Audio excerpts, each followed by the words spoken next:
नमस्कार विद्यार्थी मित्रांनो, मागच्या तासाला आपण शब्दांच्या जाती कोणकोणत्या आहेत, त्याचे प्रकार कोणकोणते आहेत, त्यांची व्याख्या, त्यांची उदाहरणं आपण पाहिली. त्यातले जे अविकारी शब्द आहेत, या अविकारी शब्दांचे जे काही प्रकार आहेत, त्यातला जो पहिला प्रकार आहे क्रियाविशेषण अव्यय. या क्रियाविशेषण अव्ययाचे प्रकार आज आपण पाहणार आहोत. या क्रियाविशेषण अव्ययाचे 4 प्रकार आहेत.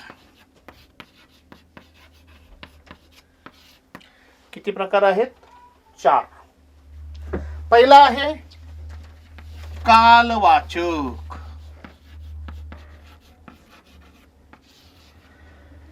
पहिला प्रकार कोणता आहे? कालवाचक क्रियाविशेषण अव्यय. दुसरा प्रकार आहे स्थलवाचक. दुसरा प्रकार आहे स्थलवाचक क्रियाविशेषण अव्यय. तिसरा प्रकार आहे रीतिवाचक. तिसरा कोणता प्रकार आहे?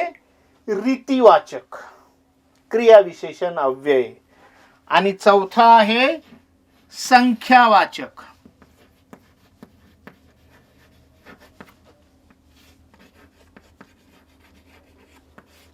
किंवा त्यालाच परिमाणवाचक.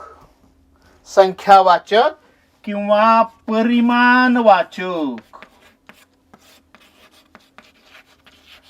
संख्यावाचक किंवा परिमाणवाचक. जसे अविकारी शब्दांचे 4 प्रकार आहेत. एक क्रियाविशेषण अव्यय, 2 शब्दयोगी अव्यय, 3 उभयान्वयी अव्यय, 4 केवल प्रयोगी अव्यय. हे जे 4 प्रकार आहेत, या 4 प्रकारामधला जो पहिला प्रकार आहे, तो पहिला प्रकार आहे आपला क्रियाविशेषण अव्यय. या क्रियाविशेषण अव्ययाचेही 4 प्रकार आहेत. पहिला आहे कालवाचक क्रियाविशेषण अव्यय. दुसरा आहे स्थलवाचक क्रियाविशेषण अव्यय. तिसरा आहे रीतिवाचक क्रियाविशेषण अव्यय. आणि चौथा आहे संख्यावाचक किंवा परिमाणवाचक क्रियाविशेषण अव्यय.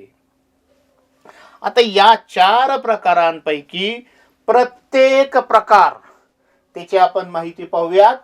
त्याची व्याख्या, त्याची उदाहरणं, ही सगळी आपण आता पाहूयात. आता पहिला जो प्रकार आहे, पहिला प्रकार आहे कालवाचक. पहिला प्रकार आहे कालवाचक. मी उदाहरण देतो. मी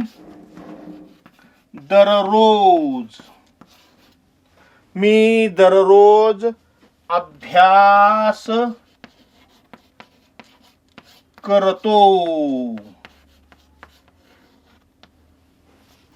मी दररोज अभ्यास करतो. दुसरा वाक्य आहे उद्या आपण सहलीला जाऊ.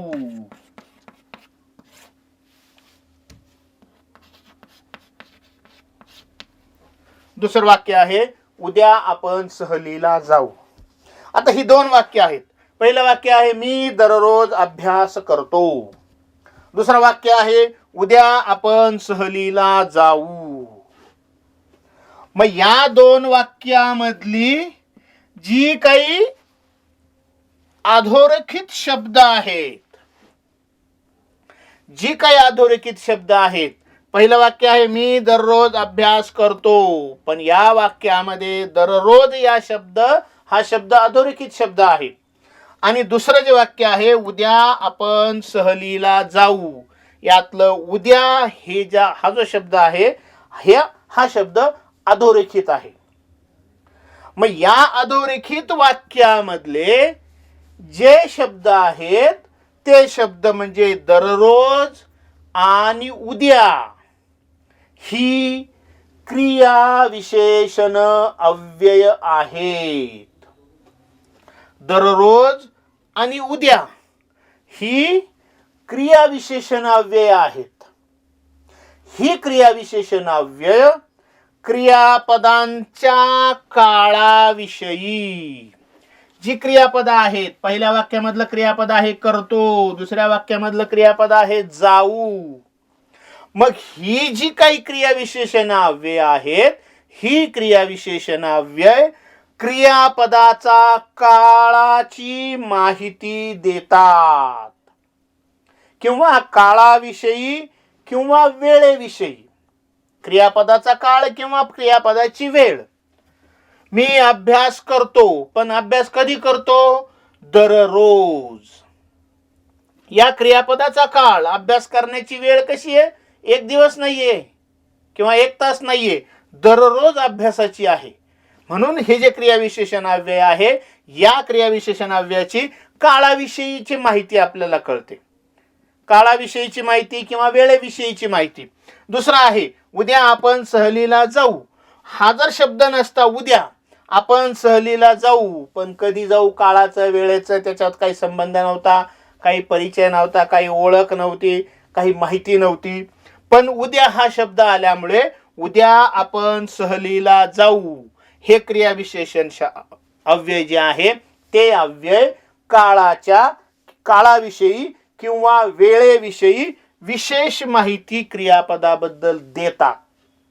म्हणून त्यांना म्हणायचं कालवाचक क्रियाविशेषण अव्यय. मग या क्रियाविशेषण अव्ययाची, कालवाचक क्रियाविशेषण अव्ययाची व्याख्या करताना आपल्याला असं म्हणता येईल, जी क्रियाविशेषण अव्यय जी क्रियाविशेषण अव्यय जी क्रियाविशेषण अव्यय क्रियापदाच्या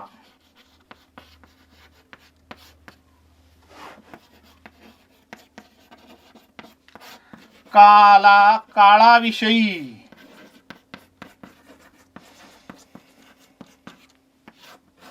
क्रियापदाच्या काळाविषयी किंवा वेळेविषयी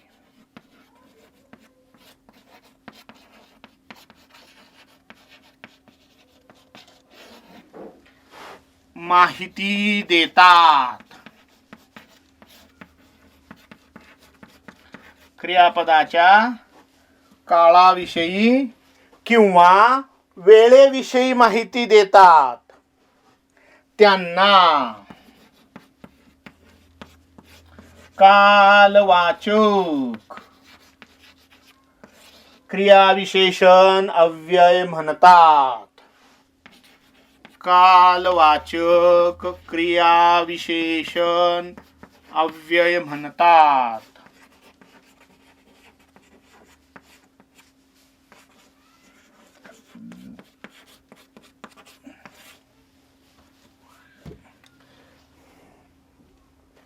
जी क्रियाविशेषण आहे,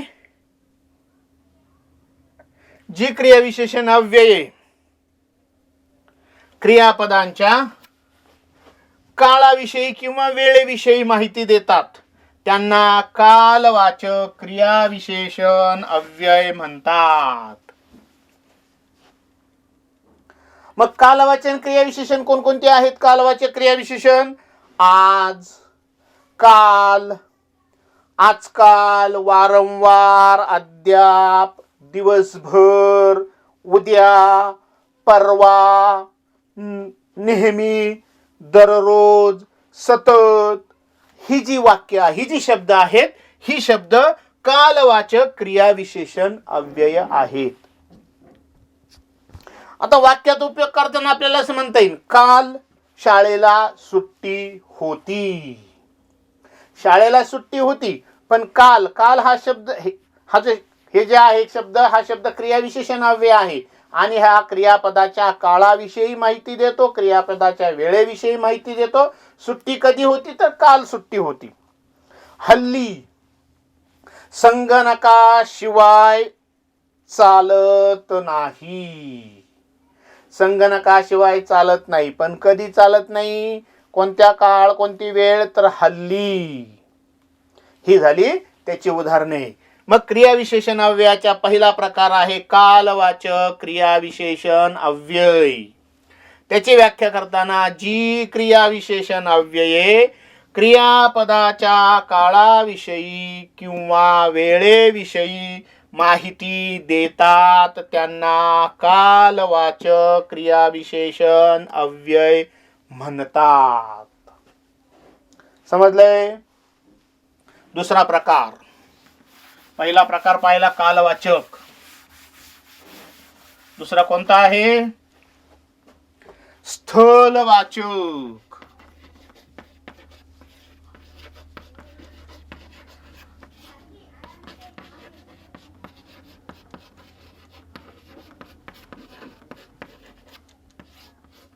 स्थलवाचक क्रियाविशेषण अव्यय. पहिल्या प्रकारामध्ये काळाची माहिती आपल्याला क्रियापदाबद्दल त्या शब्दामधून होत होती, म्हणून त्यांना आपण कालवाचक म्हणत होतो. दुसरा प्रकार आहे स्थलवाचक. स्थल म्हणजे ठिकाण. स्थल म्हणजे काय? तर ठिकाण.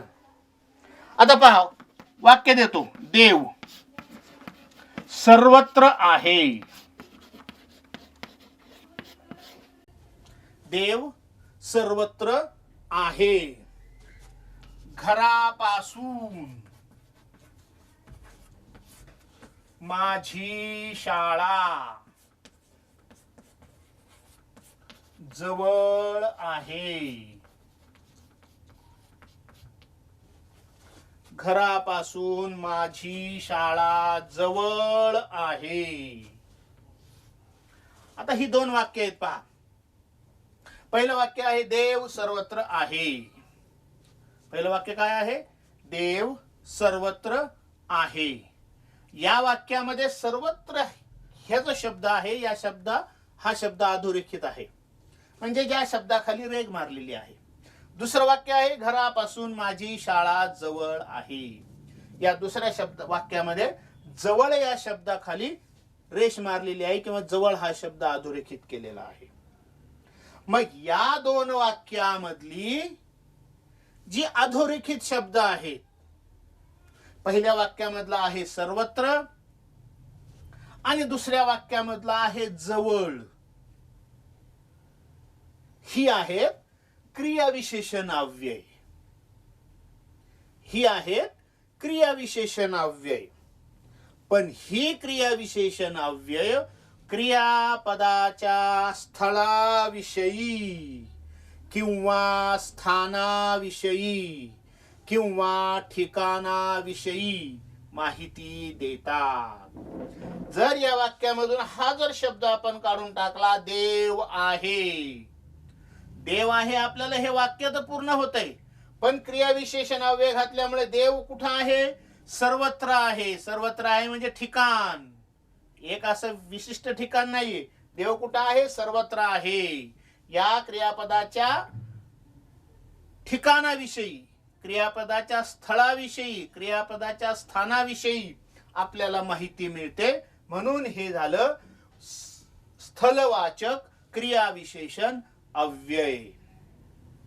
दुसरं वाक्य घरापासून माझी शाळा जवळ आहे. जवळ हा शब्द अधोरेखित केलेला आहे, म्हणून जवळ हा शब्द आहे क्रियाविशेषण अव्यय. पण क्रियापदाच्या ठिकाणाबद्दल हे क्रियाविशेषण अव्यय ठिकाणाबद्दल, स्थळाबद्दल, स्थानाबद्दल माहिती देते. माझी शाळा, घरापासून माझी शाळा कुठं कशी आहे? जवळ आहे. म्हणजे जवळ म्हणजे काय? ते ठिकाणाचं आपल्याला संबोध होतो, बोध होतो, म्हणून याला म्हणायचं स्थलवाचक क्रियाविशेषण अव्यय.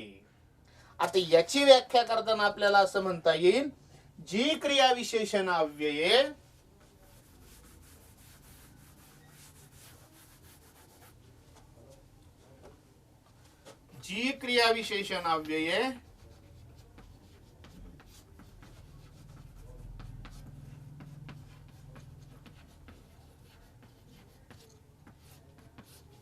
जी क्रियाविशेषण अव्यये क्रियापदाच्या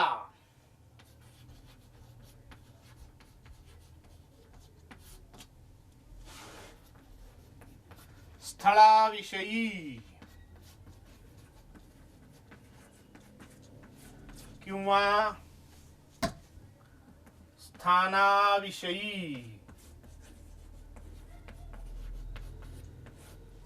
माहिती देतात.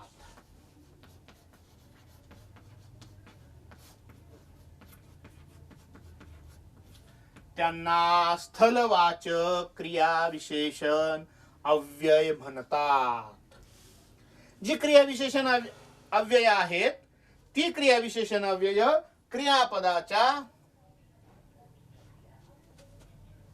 क्रियापदाच्या स्थळाविषयी किंवा स्थानाविषयी किंवा ठिकाणाविषयी माहिती देतात. त्यांना स्थलवाचक क्रियाविशेषण अव्यय असे म्हणतात. मग अशी स्थलवाचक क्रियाविशेषण अव्यय कोणकोणते आहेत? येथे, तेथे, इकडे, तिकडे, चोहीकडे, अलीकडे, पलीकडे, आत, बाहेर, खाली, वर, बाजूला, जवळ, दूर, दुरून, लांब यासारखी जी काही आहेत ती आहेत स्थलवाचक क्रियाविशेषण अव्यय. आता याचे जर वाक्यात उपयोग आपल्याला पाहायचे असतील, वही खाली पडली,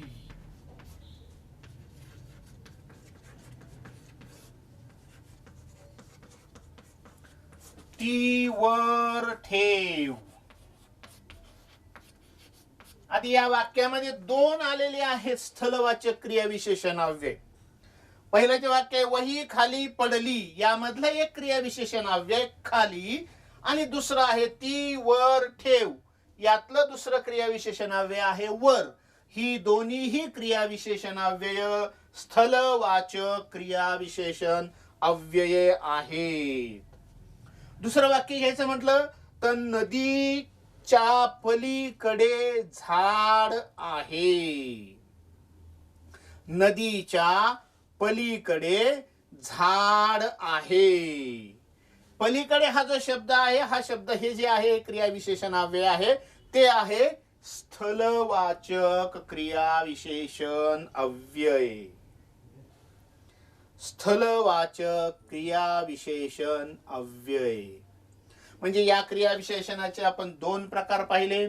पहिला प्रकार आहे कालवाचक क्रियाविशेषण अव्यय, दुसरा आहे स्थलवाचक क्रियाविशेषण अव्यय. तिसरा प्रकार आपल्याला पाहायचा आहे, तो तिसरा प्रकार आहे रीतिवाचक.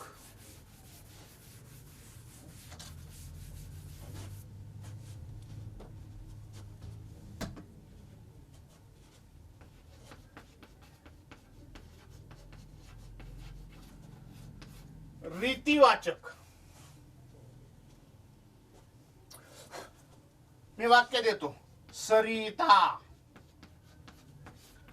हळू हळू, सरिता हळू हळू बोलते.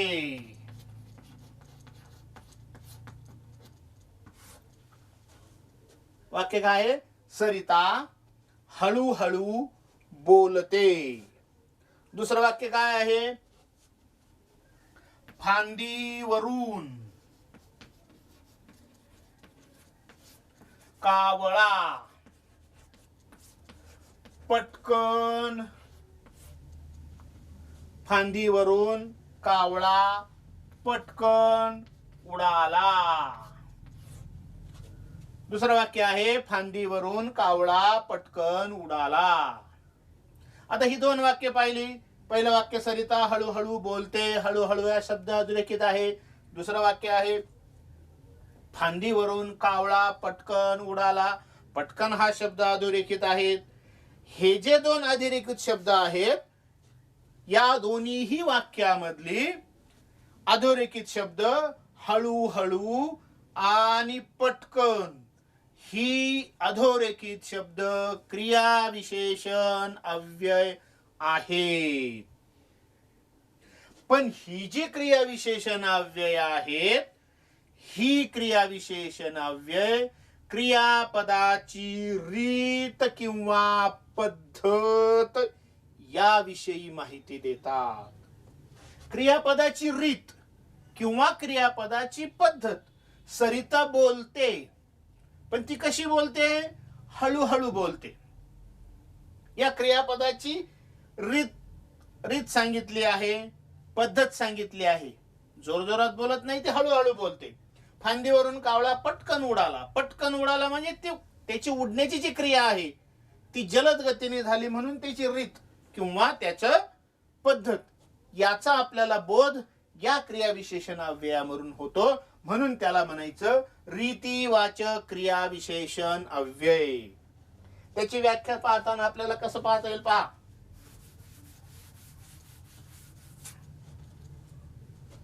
क्रियाविशेषण अव्यय.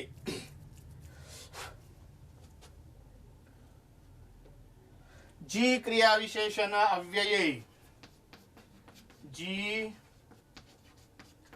क्रियाविशेषण अव्यये, जी क्रियाविशेषण अव्यये क्रियापदाच्या रीतीविषयी, क्रियापदाच्या रीतीविषयी, क्रियापदाच्या रीतीविषयी किंवा पद्धतीविषयी किंवा पद्धतीविषयी माहिती देतात, विशेष माहिती देतात.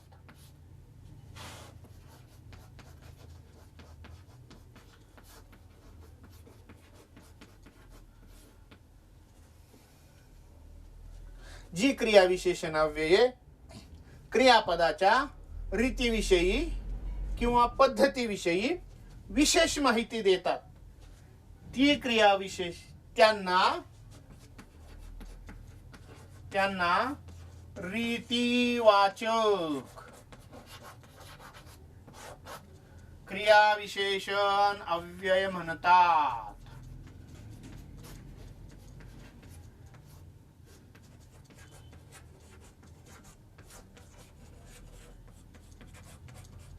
त्यांना रीतिवाचक क्रियाविशेषण अव्यय म्हणतात. रीतिवाचक क्रियाविशेषणाची व्याख्या काय सांगता येईल आपल्याला? जी क्रियाविशेषण अव्यये, जी क्रियाविशेषण अव्यये क्रियापदाच्या रीतीविषयी किंवा पद्धतीविषयी विशेष माहिती देतात, त्यांना रीतिवाचक क्रियाविशेषण अव्यय म्हणतात. मग आता ही जी रीतिवाचक क्रियाविशेषण अव्यय आहेत ती कोणकोणती आहेत? तर असे, तसे, जसे, कसे, कसे बसे, आपोआप, मुद्दाम, हळूहळू, सावकाश, जलद, पटकन यासारखी जी आहेत ती आहेत रीतिवाचक क्रियाविशेषण अव्यय. पहा आपण पहिला जो या अविकारी शब्दांमधला पहिला प्रकार आहे क्रियाविशेषण अव्यय. या क्रियाविशेषण अव्ययाचे आपण प्रकार पाहत आहोत. त्यातला पहिला कालवाचक क्रियाविशेषण अव्यय, दुसरा पाहिला स्थलवाचक क्रियाविशेषण अव्यय, तिसरा पाहिला रीतिवाचक क्रियाविशेषण अव्यय. आता चौथा प्रकार पाहूयात. चौथा प्रकार आहे संख्यावाचक. चौथा प्रकार आहे संख्यावाचक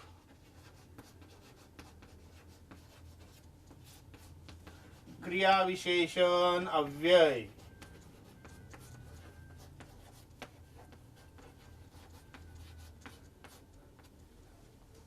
चौथा प्रकार आहे संख्यावाचक क्रियाविशेषण अव्यय.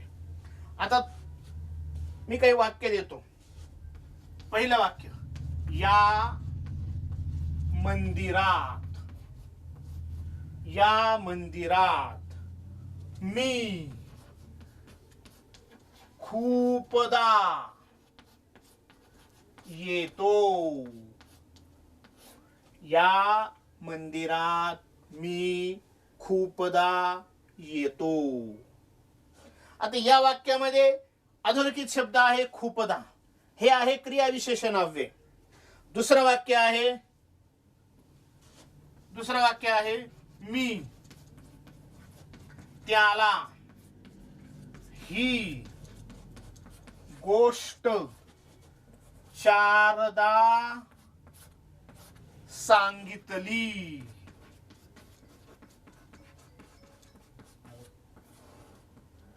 मी त्याला ही गोष्ट चारदा सांगितली.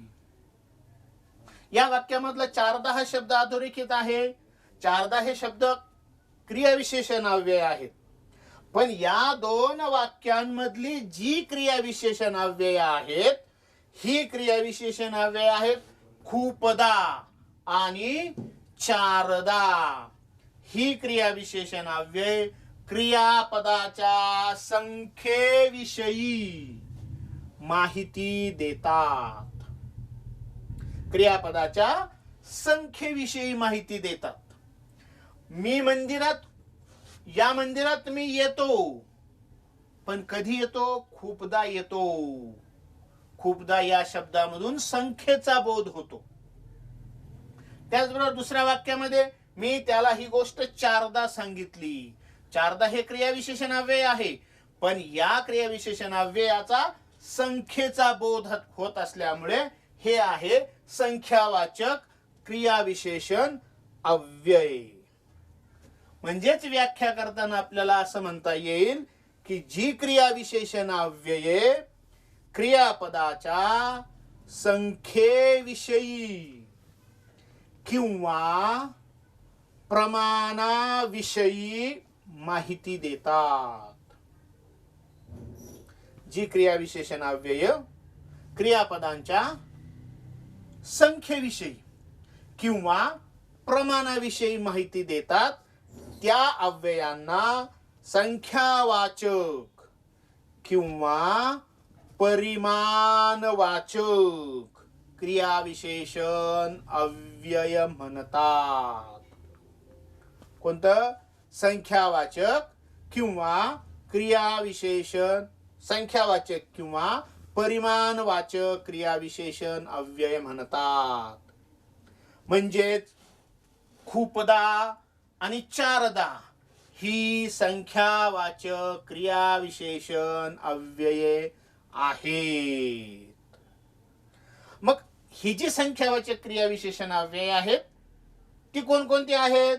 तर भरपूर, पुष्कळ, अनेकदा, दोनदा, दहादा, चारदा, किंचित, काहीसा, पुरेसा, अजिबात यासारखी जी शब्द आहेत ती शब्द संख्यावाचक क्रियाविशेषण अव्यय किंवा परिमाणवाचक क्रियाविशेषण अव्यय आहेत. समजले हे क्रियाविशेषण अव्ययाचे प्रकार. अविकारी शब्दांमधला पहिला प्रकार जो आहे तो पहिला आहे क्रियाविशेषण अव्यय. या क्रियाविशेषण अव्ययाचे 4 प्रकार पडतात. पहिला प्रकार आहे कालवाचक क्रियाविशेषण अव्यय. दुसरा आहे स्थलवाचक क्रियाविशेषण अव्यय. तिसरा आहे रीतिवाचक क्रियाविशेषण अव्यय. आणि चौथा आहे संख्यावाचक किंवा परिमाणवाचक क्रियाविशेषण अव्यय. आता हे जे सगळे आपण अव्यय पाहिले, आता याचा आपण स्वाध्याय पण पाहणार आहोत. स्वाध्यायामध्ये मी काही वाक्य देतो, त्या वाक्यामधलं क्रियाविशेषण अव्यय कोणतं आहे हे आपल्याला सांगायचंय.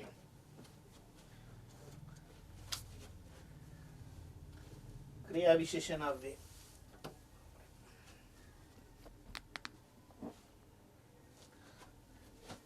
पहिलं वाक्य पहा. विमान हे मोटारीपेक्षा जलद धावते. विमान हे मोटारीपेक्षा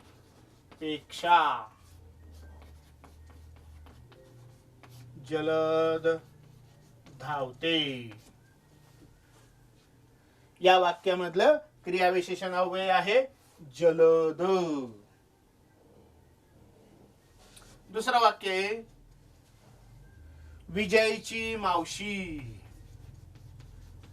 विजयची मावशी काल. विजयची मावशी काल मुंबईहून येथे आली.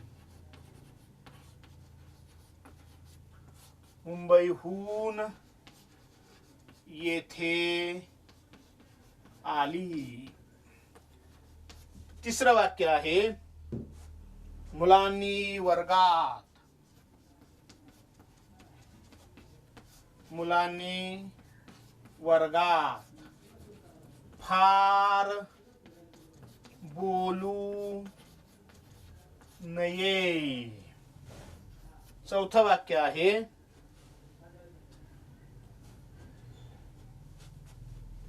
आमचे घड्याळ वारंवार बंद पडते.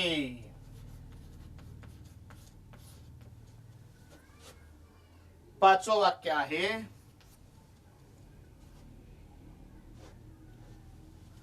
तुम्ही जिना चढून वर जा. आता ही जी वाक्य आहे या वाक्यामधले क्रियाविशेषण अव्यय आपल्याला ओळखायचे आहेत. त्यातला पहिलं आपण वाक्य पाहिलं.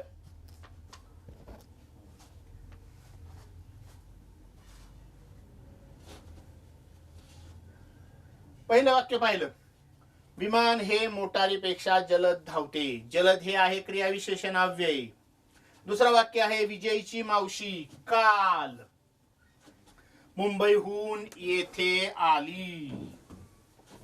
दुसऱ्या वाक्यामध्ये दोन आहेत क्रियाविशेषण अव्यय. पहिला आहे काल आणि दुसरा आहे येथे. तिसरं वाक्य आहे मुलांनी वर्गात फार बोलू नये. यातला फार हे जे आहे हे क्रियाविशेषण अव्यय. चौथं वाक्य आमचे घड्याळ वारंवार बंद पडते. वारंवार हा जो शब्द आहे वारंवार हा शब्द क्रियाविशेषण अव्यय. पाचवा आहे तुम्ही जिना चढून वर जा. तुम्ही जिना चढून वर जा.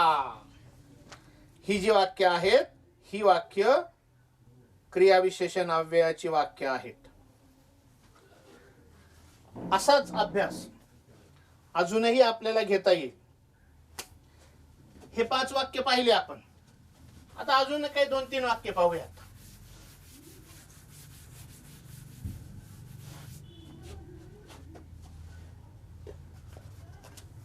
अजूनही 2-3 वाक्य पाहूयात आपण. 6वं वाक्य बालवीर. 6वें वाक्य बालवीर आयटीत चालतो. बालवीर आयटीत चालतो. आणि 7वं वाक्य आहे मधु शाळेतून. मधु शाळेतून लवकर आला. मधु शाळेतून लवकर आला. आता ही जी 2 वाक्य आहेत या 2 वाक्यामधले क्रियाविशेषण अव्यय बालवीर ऐटीत चालतो, यातलं क्रियाविशेषण अव्यय आहे ऐटीत. आणि 7वं जो वाक्य आहे, मधु शाळेतून लवकर आला. या वाक्यामधलं लवकर हे क्रियाविशेषण अव्यय आहे.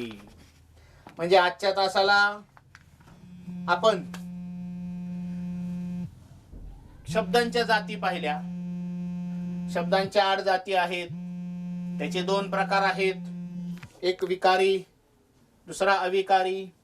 विकारी शब्दांचे 4 प्रकार, नाम, सर्वनाम, विशेषण, क्रियापद. अविकारी शब्दांचे 4 प्रकार, क्रियाविशेषण अव्यय, उभयान्वय अव्यय, शब्दयोगी अव्यय आणि केवल प्रयोगी अव्यय. हे 4 प्रकार पाहिले. या अविकारी शब्दांचा जो पहिला प्रकार आहे क्रियाविशेषण अव्यय, या क्रियाविशेषण अव्ययाचे आपण 4 उपप्रकार पाहिले.